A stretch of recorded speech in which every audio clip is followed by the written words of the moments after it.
자, 우리 읽기입니다. 독서 3-1단원 세상과 만나는 말과 글, 인간과 동물의 공존 같이 보도록 할 거고요. 세상에는 수많은 얼굴과 얼굴이 있고 전자가 나의 얼굴을 지칭한다, 후자는 나를 제외한 세상 모든 얼굴들일 것이고, 앞에 얼굴도 중요하지만 뒤 얼굴로 향하는 시선도 확정해가는 작업이 지금 내가 시도해 볼 수 있는 가장 이상적인 회복 방법이다. 산다는 건 뭘까? 섣불리 대답할 수 없지만 그래도 얼굴 들여다보려는 노력을 멈추지 않은 내 삶이 좀 더 의미 있어질 것이다. 결국에는 좀 성찰에 대한 얘기를 하는 것 같습니다. 한마디로. 자, 그럼 봐봐. 얼굴과 얼굴에서 전자가 나의 얼굴이다. 그렇죠. 자아죠. 그러면 두 번째, 이거는 뭐예요? 타인이죠. 앞으로 얼굴도 중요하지만 뒤 얼굴도 확장해 갈 수가 있대.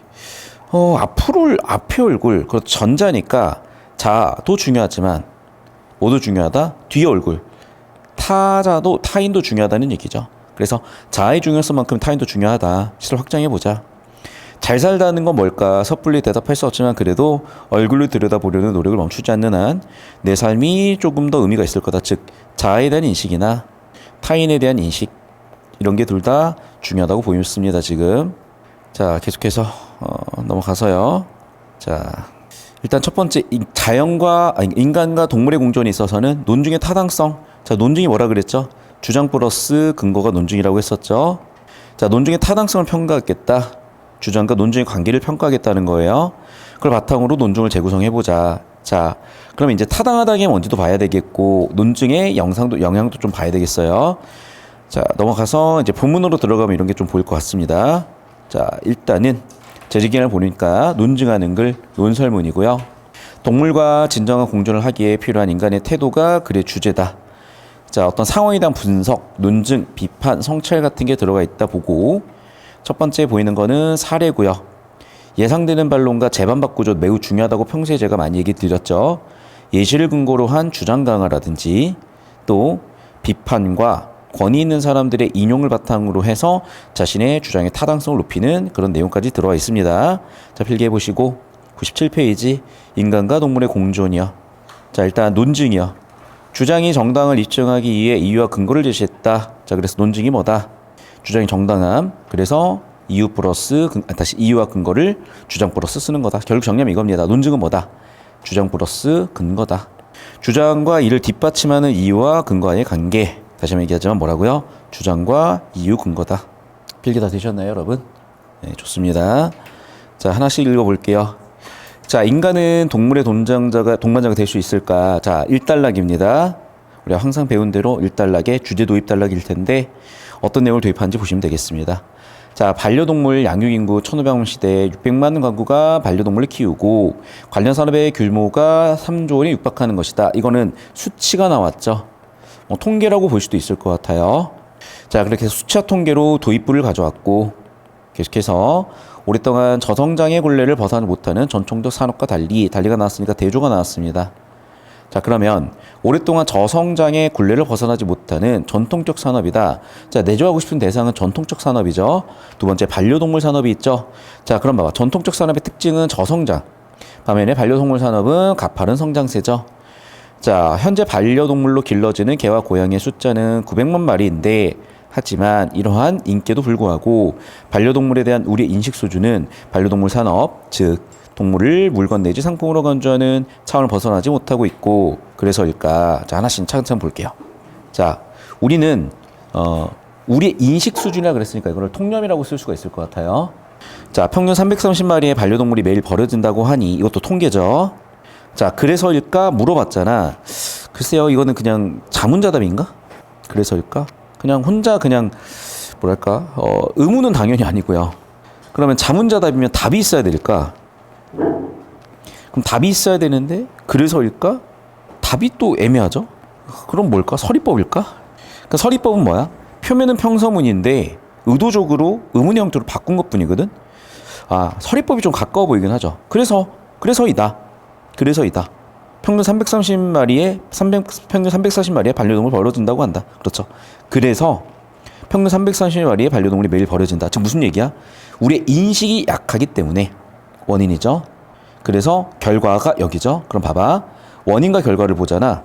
그러면 원인은 다시 한번 얘기한다. 뭐라고? 인식 수준이 낮다. 그래서 결과는 뭐야? 평균 330마리의 반려동물이 버려진다.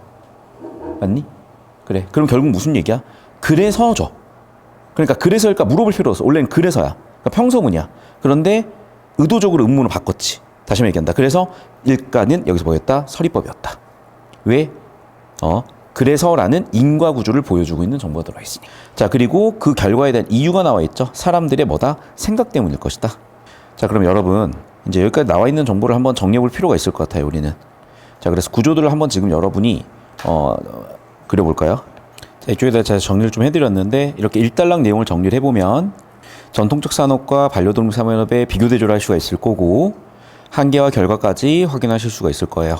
정리 한번 해주시면 좋겠고, 자, 정리되셨으면 이제 2단락을 갈 건데, 자, 이런 식으로 정리하는 게 학습활동에 있는 내용들인 거 알고 계시죠? 그래서 같이 학습활동 정리하는 느낌으로 같이 한번 또 보고, 필기 못한 거 좀 이따가 시간을 드리고 필기를 같이 좀 이어서 가보겠습니다. 자, 2단락을 보겠습니다. 자, 이와 같이 현대사회에서 동물에 대한 인간의 태도를 결정짓는 기본적인 조건은 소유관계래요. 우리에게 동물은 생명 이전의 소유물이래요. 자, 결국 소유라는 거지. 이러한 인식의 출발점은 자본주의래. 즉, 자본주의가 원인이 되어서 결과적으로 소유라는 형태가 나온 게 된 거죠. 자본주의는 인간의 모든 행위가 이윤 동기에 따라서 결정되는 방식을 뜻하고 여기서 자본이란 이윤을 획득하기에 투자된 일체의 것이래요. 자본, 이윤 획득을 위한 투자된 일체의 것이라고 자본에 대한 정의를 했죠. 자, 하나 더. 자본주의가 전제가 됐을 때는 어떤 일이 벌어진다? 이윤 동기가 원인, 결과도 뭐다? 인간의 모든 행위가 결과가 된다. 즉, 소유, 자본주의이기 때문에 이윤 동기에 따라서 우리 모든 행위가 결정이 된다는 거죠. 자, 그럼 3단락. 소유한다는 건 뭐냐? 정의죠. 소유는 대상을 나의 물건, 대상을 내 마음대로 할 수 있다는 것. 그래서 소유는 뭐다? 모든 것을 죽은 것으로 만들기도 하고 복주하는 것으로 변형시킨대요. 그래서 소유의 주체와 대상, 그러니까 나와 내가 가진 것의 관계는 살아있는 관계가 아니라 죽은 관계가 돼버리는 거죠. 자, 문제는 그 범위가요, 물건도 되지만 뭐도 된다? 살아있는 대상도 될 수가 있다는 거죠. 그래서 죽은 대상뿐만 아니라 생명까지도 소유의 범위가 될 수가 있겠다까지 3단락 정리가 됐습니다. 자, 필기들 하시고, 자, 오른쪽 넘어와서, 자, 그러므로 대상이 무생물일 때는 문제가 안 되지만 생명체일 때는 문제가 생긴다. 무생물과 생명체일 때 비교 대조 포인트가 있죠. 자, 그럼 여러분 여기까지 해서 또 한번 구조도 좀 그려보시겠어요? 자, 이어서 얘도 볼 건데요. 자, 2단락, 3단락을 정리했습니다. 대전제는 자본주의고 자본의 정의는 이윤 획득을 위한 투자 일체를 얘기했는데, 자, 그러다 보니까 우리가 소유한다는 거는 대상을 물건화해서 뭐 한다? 그렇죠. 자본과 교환하는 거죠. 자, 그래 소유는 뭐 하는 거다? 내 마음대로 하는 것이래요. 그래서 죽은 것으로 만드는 것, 복종시키는 것. 그럼 뭐와 뭐가 대조적이다? 그렇죠. 죽은 것과 살아있는 것이 대조적이다. 그런데 그 죽은 것부터 어떻게 만들어? 살아있는 것조차 어떻게 만들어? 죽은 것으로 만든다. 이게 앞으로 벌어질 문제의 원인이라는 겁니다. 자, 그래서 필기할 시간은 좀 이따가 다시 한번 좀 드릴 테니까 바로 이어가지고 보도록 하겠습니다. 자, 그래서 4단락 보도록 할게요. 자, 우리가 이 동물을 어디서 마주하더라? 모두 어떤 공간이야? 그렇죠. 화폐나 이익에 관련된 공간이고, 이 조건들이 사라지지 않는 한 동물은 물건이 아니라 생명으로 인식되기는 쉽지가 않을 거래요. 자, 이런 이유 때문에 동물을 상업적 목적으로 길러서 사고 파는 규제의 흐름이 생겼대. 자, 결론은 뭐야? 얘네들 전부 다 생명으로 인식하지 않기 때문에 어떻게 했어? 규제를 했다는 거죠. 자, 예를 들어서 미국 및 유럽 일부 국가에서 돈을 주고 반려동물을 거래하는 행위를 처벌하는데요. 사례죠, 여기. 그래서 소규모 거래를, 그러니까 개인 간의 거래는 가능한데 번시작 태어나면은 500만 원의 벌금, 500달러의 벌금. 그리고 영국에서는 판매 금지 같은 사례 1번, 사례 2번이 나와 있네요. 자, 결론은 뭐니? 그렇죠. 노력의 일환이라는 거죠. 자, 정리하면 뭐 한다? 화폐와 이익 관련인 게 문제 원이기 때문에 동물을 상업적으로 길러 파고 사는 일들을 전부 다 규제하는 사례까지 나와 있습니다. 자, 따라오셨으면 역시 또 구조도 여러분 손으로 그려본 다음에 제 거랑 비교해가지고 정리해 놓으실 필요가 있습니다. 자, 그래서 다시 3, 4단락을 이어서 보게 되면요. 자, 4단락. 그러니까 화폐와 이익이 원인이어서 결과 문제로 생명 광시에 문제가 생겼대요. 그래서 해결 방법으로 동물을 상업적으로 이용하면 규제가 나왔고, 예시 1번, 2번은 미국과 영국이 아마 예시였을 겁니다. 자, 이 정도 이제 정리하셨으면 보이셨을 거고, 자, 이제 또 이어서 한번 가볼게요. 4단락까지 보셨더니 이제 5단락 가보겠습니다. 자본주의가 동물과 생명을 물건처럼 인식하는 태도를 양산하니까 동물을 사고 파는 일을 규제한다고 주장하면 이런 반론이 나오게 된대요. 자, 이런 반론이 나온다는 뭐겠어? 뒤쪽은 예상 가는 반론이라는 거죠. 자본주의 이전에도 동물을 사고 팔았고 취급했다, 괜찮다, 즉 자본주의 이전과 비교하는 거죠. 그래서 뭐와 뭐를 자본주의 이전과 그 다음에 자본주의를 비교대조하겠다. 이런 주장이 설득력이 없다고 생각하지 않는다라고 하는 거는 일부 인정하는 것처럼 보이니까요. 하지만이니까 결국 뭐야? 재반박이죠. 그래서 하고 싶은 얘기는 뭐 일부 인정은 있어요. 일부 인정하는 부분은 뭐야? 그렇지. 부정적 인식이 모두 자본주의가 원인이 되어서 그 인식이 만들어진 결과가 아니다. 즉 전부는 아니다라는 거죠. 하지만 다시 한번 재반박이죠. 아주 오래전에도 인류는 동물을 사고 팔았지만 그것이 상업적 이윤이 아닌 실용적 현실적 목적을 지녔다. 즉 무슨 얘기야? 상업적 이윤이 아닌 실용적 현실적 목적이 더 컸다. 그 다음에 규모도 제한적이었다. 재반박 근거는 두 가지였습니다. 실용적이었고 두 번째는 제한적이었다. 자, 역시 또 구조도 그려봅시다, 여러분. 자, 이어서 이제 보시게 되면 5단락 같이 한번 볼 건데요. 자, 예상가는 반론은 자본주의 이전에도 동일했다는 거지만 맞아. 하지만 니네가 얘기한 대로 자본주의가 모든 원인은 아니라는 거죠. 그 잼맞박을 했어요. 뭐라고? 그 시절에는 실용적이었고 현실적이었으며 또 제한적 규모 때문에 한 거지 지금 같은 다르다는 거죠. 그래서 필기 정리하시면 되겠고 이어서 이제 6단락 보도록 하겠습니다.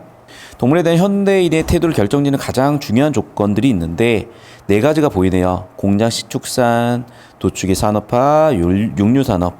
자, 세 가지. 소유가 생명체인 반려동물 물건으로 둔갑시킨다면 윤륙산업도 문제라는 거지. 그래서 1번 소유가 문제의 원인 1이었죠. 그래서 어떻게 만들었어? 결과 1로 물건을 만들었다. 두 번째, 공장식 축산과 도축의 산업화, 즉 윤류산업도 원인 2라는 거죠. 자, 육류산업은 생명체인 동물을 잠재적 식량으로만 오직 음식으로만 인식하는데 도를 낳게 된대. 자, 육류산업에서 나온 게 뭐예요? 결과적으로 동물을 잠재적 식량으로만 보겠다. 동물학대를 처벌하는 법에서 식량동물이 제외되는 것이 전형적인 경우래요. 예시겠죠. 어떤 동물이 동물학대 금지법의 대상에 제외되는 것은 그 동물이 동물이기 때문 이전에 식량이라는 거죠.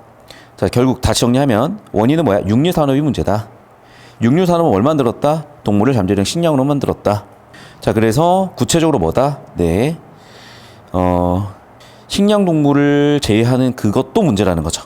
그래서 동물을 생명이 아니라 식량으로 보는 게 원인이라는 거죠. 자, 그럼 여기도 정리 한번 해봅시다. 자, 이어서 보게 되면 두 번째 원인은 육류산업이 문제인데 얘네는 동물을 식량이 아니라 생명으로 보는 게 문제 원인이라고 예시까지 들어줬죠. 그러니까 어쨌든 육류도 그러니까 생명인데 그 생명이 아니라 식량을 해버리니까 사람들이 생명 경식 풍조에 영향을 줬다는 그런 주장으로 보여요. 그래서 6단락 정리까지 해보시고 자, 되셨으면 7달러 이어서 보겠습니다. 자, 그래서 2008년에 영화 얘기가 나오는데 예신 거죠. 이 영화에서는 이런 것들이 어디서 만들어지는지 이제 그 과정을 보여주고 있는데 자, 뭐다? 다국적 기업의 실체예요. 다국적 기업은 어떻게 돼 있니? 자, 즉 무슨 얘기야? 반려동물의 상당수는 강아지 공장에서 만들어진 공산품으로 이 드시는 뭐야? 비유죠. 공산품이 아니지 생명이지. 근데 이 생명이 공산품처럼 만들어진다는 거지. 마찬가지로 비유예요. 육류도 뭐야? 공산품이라는 거죠. 실제 우리는 육류를 공산품이라고 생각하고 있잖아. 그래서 사냥인과는 다르다는 거죠. 그러니까 대조 포인트가 있는 거죠. 7단락은. 자, 그래서 제가 아까 이제 얘기한 부분들을 이제 날개에서 잘 다뤄주시고 있는데요. 보시면 자본주의가 뭘 만들었다? 소유관계를 만들었다. 물건으로 만들었다. 그 다음에 오른쪽 넘어와서 자, 육류산업이 음식으로 인식을 하게 만들었다. 이런 부분들. 자, 이어져서 자, 반론과 반박이 있는데 대신 이제 이쪽으로 와볼게요. 7단락 비유가 나와 있으니까 비유에 대한 정리까지 하고 넘어갑시다. 7단락 요약 정리 한번 해보시죠, 여러분. 다 강아지 공장의 공산품이고 두 번째 육류성물도 역시 마찬가지 육가공 공장의 공산품과 같아져 버렸다는 거죠. 이렇게 비교대조 포인트까지 같이 잡아주시면 좋겠습니다. 자, 계속해서 이제 7달락 이어서 8달락 가보겠습니다. 이거 좀 이따가 칠판 필기 해드린 거는 공유해드릴 테니까 놓친 거는 이어서 보세요. 육식의 문제와 가정 관련해서 자주 등장하는 반론이 있을 텐데 예상가는 반론이죠. 예상가 반론 저는 첫 번째는 또 뭐니? 그렇죠. 동물이 필수적이라는 거죠. 반론 두 번째는 뭐니? 우선순위라는 거죠. 자, 9달락 거기에 대한 재반박이죠. 세상에는 종교 등을 이유로 채식주의 문화를 채택하고 있는 것도 많고 현재는 물론 과거에도 개인의 선택에 따라 엄격한 채식주의를 실천한 사람들이 많대. 그래서 반론 이내의 반박, 그러니까 필수적이라는 것에서 반박이죠. 그래서 대안이 제신 거죠. 대한 1은 뭐야? 채식이라는 거죠. 또 육식을 줄이고 태식을 하는 게 유리하다는 거지. 대한 1, 근거 1이고요. 여기는 근거 2지. 전문가 견해에 대한 인용이죠. 또 이제 육식이 시급한 문제냐? 시급한 문제라는 거죠. 육류 산업이 기후변화, 온난화 등과 관련이 된다. 그래서 반론 2에 대한 반박이죠. 재반박 1은 뭐다? 채식. 재반박 2는 뭐다? 육류 산업이 문제를 일으키고 있으니까 우선순위다. 자, 8, 9 단락은 예상 가는 반론과 재반박이라는 구조에서 같이 묶어볼 수 있을 것 같아요. 같이 묶어보시죠. 자, 8, 9 단락을 볼 텐데요. 예상 가는 반론 첫 번째, 두 번째입니다. 영양 섭취는 필수라는 거고, 하지만 그게 영양 필수는 필수고, 또 시급하지 않다는 거죠. 하지만 재반박, 채식주의를 할 수도 있겠고, 육류산업이나 기후변화, 지구온난화, 기아 문제 등이 딱히 그렇게, 그러니까 얘네들이 시급함을 만들어낸다. 여기까지 이제 보시면 되겠죠. 자, 그래서 이제 우리 9단락까지 이제 봤습니다. 자, 선생님 영상 잠깐만 끊어볼게요. 야, 왜 이렇게 본문이 깁시다. 영상 찍어주세요. 자, 10단락 보겠습니다. 현대사회에서 동물에게 발생하는 모든 문제가 자본주의 탓은 아니다. 자, 그렇다고 그런 현상은 대부분 잘못된 생각. 자, 원인 두 번째죠. 원인 두 번째는 뭐야? 인식의 문제라는 거죠. 자, 우리 인간이 동물보다 고귀하다는 사고방식. 세상의 중심은 인간이고 동물은 인간의 소유물이나 수단이고 도구라는 생각. 철학자들은 이러한 사고방식을 인간 중심주의 또는 종차별주의라고 부른대요. 자, 그러면 이 원인을 좀 더 구체적으로 얘기하면 뭐였다? 자, 인간 중심주의다 또는 종차별주의다. 인간 중심주의란 서구의 근대 자연에 근거하여 인간 이의 존재들을 인간 목적을 위한 수단으로 활용할 수 있다는 주장이고, 종차별주의는 자신이 속한 종의 구성원에겐 하지 않을 행동을 다른 종에게 저지르는 차별의 논리래요. 자, 다시 인간 중심주의와 종차별주의라는 것에 대한 정의죠. 그래서 인간을 제외하고는 전부 다 수단이다가 인간 중심주의. 종차별주의는 우리가 속한 구성원한테는 하지 않더라도 다른 대상으로는 한다는 거죠. 자, 여기까지도 10단락, 11단락 묶어서 한번 또 구조도 잡아봅시다. 자, 10단락과 11단락 정리하면 10단락은 상위 균형으로 문제의 원인, 인간의 뜻대로 인간의 뜻대로 할 수 있음을 얘기하고, 그 인간의 뜻대로 할 수 있음은 두 가지인데 인간 중심주의와 종차별주의야. 인간 중심주의는 인간의 목적을 위해서 나머지는 수단이 될 수 있다는 거고, 종차별주의는요, 그런 수단은 인간 비교해 봤을 때 차별이 가능하다는 그런 얘기를 하고 있는 거죠. 자, 필기 정리되셨고요. 자, 12단락. 인류는 언제부터 인간과 동물 사이 위계를 설정을 했을까? 이제 물음에 대한 답인데, 데카르트 이후 근대 철학자들은 인간과 세계에 대해 서로 입장이 달랐지만 동물이 인간보다 낮은 종류라는 것에 대해서는 의견이 일치했대요. 자, 그래서 인간을 더 우월하다고 봤다는 거지. 자, 이러한 철학적 사고가요, 세상에 존재하는 모든 생명체를 인간을 기준하기 때문에 그런 이제 문제 원인으로 봐야 되겠습니다. 12단락은 원인이네요. 그래서 자, 13단락. 현대사회에서 자본주의의 소유관념, 동물을 식량으로 간주하는 도구적 인식, 그리고 인간주의 종차별주의가 종합돼서 형성된 것이 지금까지의 내용을 요약하고 있고요. 이 때문에 동물을 둘러싸고 있는 문제는 논리나 법제적으로는 한계가 있다. 이유는 뭐예요? 생각이 문제라는 거다. 그래서 어떻게 해야 된다? 추가적으로 대안으로 동물권까지 가져오자. 자, 그러면 12, 13단락도 한번 정리 한번 해봅시다. 자, 이어서 볼게요. 우리 1, 2, 3단락. 자, 동물보다 인간이 더 괜찮다는, 그러니까 우수하다는 생각에서 온 한계가 여러 가지로 지금 문제가 만들어졌고, 대표적인 한계는 법제적으로도 해결하기 힘들다. 이유는 사람들이 인식의 전환이 안 돼서다. 대안으로는 동물권 개념을 확립할 필요가 있다까지 왔습니다. 우리. 자, 필기 정리되셨으면 이어서 13단락, 14단락을 보도록 하겠습니다. 자, 피터 싱어에 대한 예시가 나와 있고요. 인용이죠. 자, 그는 동물과 인간이 동일하게 권리를 갖는 이유는 그들이 모두 고통을 느끼기 때문이다. 많은 사람이 이성이나 언어 유무를 기준으로 다르다고 주장하는 반면, 통념이죠. 고통을 기준으로 동일하다. 자, 그래서 뭐다? 언어 유무를 기준으로 다르다. 고통을 기준으로 동일하다. 결국 뭐다? 인간과 동물은 동일하다. 자, 마지막 이제 15단락입니다. 야, 드디어 끝나는 거야? 예, 드디어 끝나네요. 야, 길었습니다. 고생들 하셨습니다, 여러분. 자, 따라서 동물에 관한 문제의 근본적 해결은 동물에 대한 그릇된 인식, 인간이 세계 중심이고 주인하는 믿음을 내려놓는 일을 시작을 해야 된다. 오케이, 대안이죠. 해법 이름 뭐다? 잘못된 인식을 내려놓자. 두 번째는 믿음을 내려놓자. 그 다음에 바람직한 공존 방식을 모색하자. 관계가 바뀌면 태도가 달라진다는 말이 있는데요. 한 사람이 자기네 주변과 맺고 사는 관계, 나아가 사회 구성원과 맺고 사는 관계를 살펴보면 그 사람 또는 사회가 어떤 것인지 알 수가 있고, 타인과의 관계를 이해관계로 간주하는 태도에서 벗어나야 좋은 사회가 만들어진다. 동물을 소유물이나 도구가 아니라 동반자로 받아들이는 게 대안인 거죠. 바로 공존의 의미가 되겠고. 그래서 다시 정리하면 이제 14, 15단락 마무리 좀 한번 해보겠습니다. 구조도 한번 그려보십시오. 자, 마지막 이제 14, 15, 16단락인데요. 자, 이제 14단락이요. 언어 유무를 차이로 봐서 통념은 인간과 동물이 다르다고 했지만 고통 유무는 공통이기 때문에 우리 인간도 동물 같은 존재고 동물도 우리 인간처럼 주체적 삶이 있다라는 결론에 이르렀습니다. 이제 결론 단락 두 단락인데 15단락 해법 첫 번째는 뭐다? 그래서 동물보다 인간이 우월하다는 견해를 버리고 동물과 인간이 동등하다는 생각을 가져가야 된다는 것이고 그렇게 동반자적 관계로 가야 된다. 마지막 요약 정리하면 화자의 동물권에 대한 정의라면서 끝나는 것까지 보였을 겁니다. 동물권에 대한 정의가 결국에는 글의 주제이기 때문에 이 동물권의 정의를 구체적으로 쓰는 것까지 출제될 수 있으니까 제가 써드리지 않았다 하더라도 여기 있는 내용까지 손으로 한번 좀 써보시면 좋겠고요. 제가 현관펜으로 치는 내용들 동물이 소유물이나 거래 대상이 생명이다, 주체다, 인간의 진정한 반려다, 그것이 바로 권리다, 동물한테 주어지는 권리다까지 정리해 보시면 되겠습니다. 자, 그럼 고생들 많으셨고 이제 문단별로 어떤 분이 중요했는지 현관펜 치면서 잡아봤고요. 구조도까지 같이 한번 그려봤는데 이걸 한 두세 번 정도 반복을 하셔야 내신 대비로 거의 외워진 상태에서 시험장 들어갈 수 있으니까 각자 안 보고 쓰는 게 제일 좋긴 하겠지만 그게 현실적으로 힘들다. 반복 필기 두 번 정도 더 해보시면은 또 많이 되실 겁니다. 자, 여기까지 이제 하면 될 것 같고 그래요. 이 매체자료 읽기가 출제가 될 수 있으니까 매체자료 읽기까지 한번 가실 텐데 말 그대로 매체자료, 매체 언어에 관련된 부분입니다. 그래서 신문이라든지 기사들, 통계자료들이 나올 텐데 해외 각국에서 판매 금지되고 있다라는 1단락 도입부로 현상을 얘기했죠. 국내에서도 정착 중이다라고 하면서 외국과 국내를 뭐하고 있다? 비교하고 있다.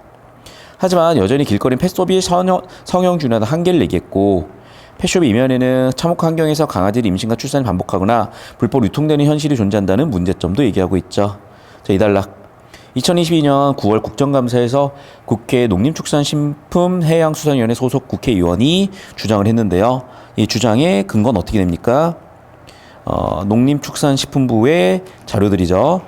자, 그러나 정식으로 수입 판매된 생산된 반려견은 그쳤다. 즉 비공식이라 많다는 거지. 불법이 많네요. 자, 3단락. 자, 그러면 이제 해결 방법은 뭔데? 해외에서는 펫숍이 사라지는 추세고 그 이유는 뭐 때문이냐? 금지했기 때문이죠. 금지했던 것이 이유. 그리고 이에 따른 현황, 그리고 사례로 해법 제시하고 있죠. 그러나 유기견 보호소도 입양과 절차 요건이 따가울 수가 있대요.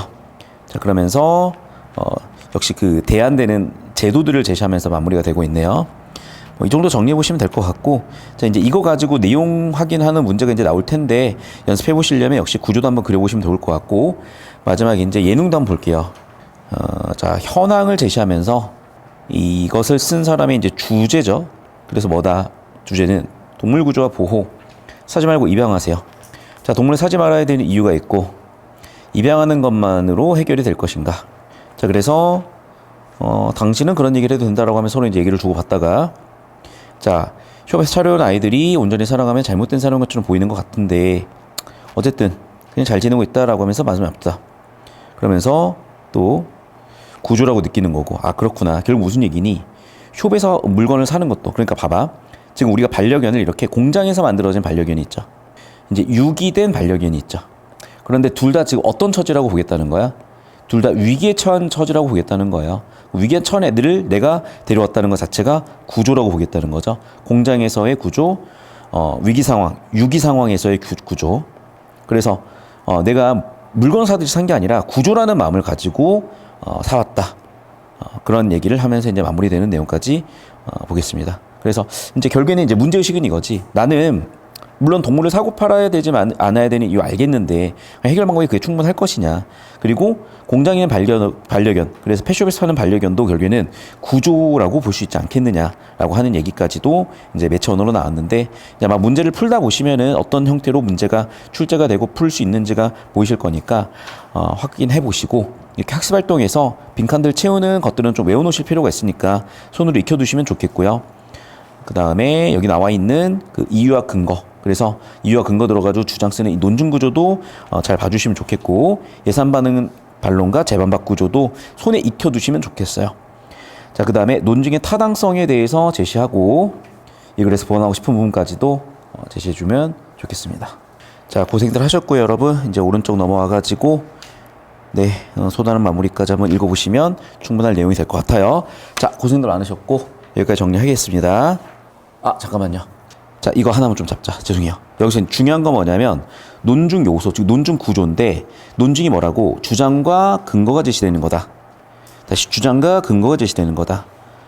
주장은 논제에 대한 의견이고 이유는 그 주관적인 근거겠죠. 객관적이어야 된다까지 정리해 보시면 되겠습니다. 자, 그리고 이 비판적으로 읽는 방법에 대한 얘기인데 첫 번째는 뭐다? 가치관을 반영한다. 두 번째는 관점의 의도를 살피자. 세 번째는 편향성을 보고 네 번째는 확인하고 다섯 번째, 여섯 번째까지 내용들 읽어보시면 충분히 정리되겠습니다. 자, 고생들 많으셨어요, 여러분. 영상 여기까지입니다.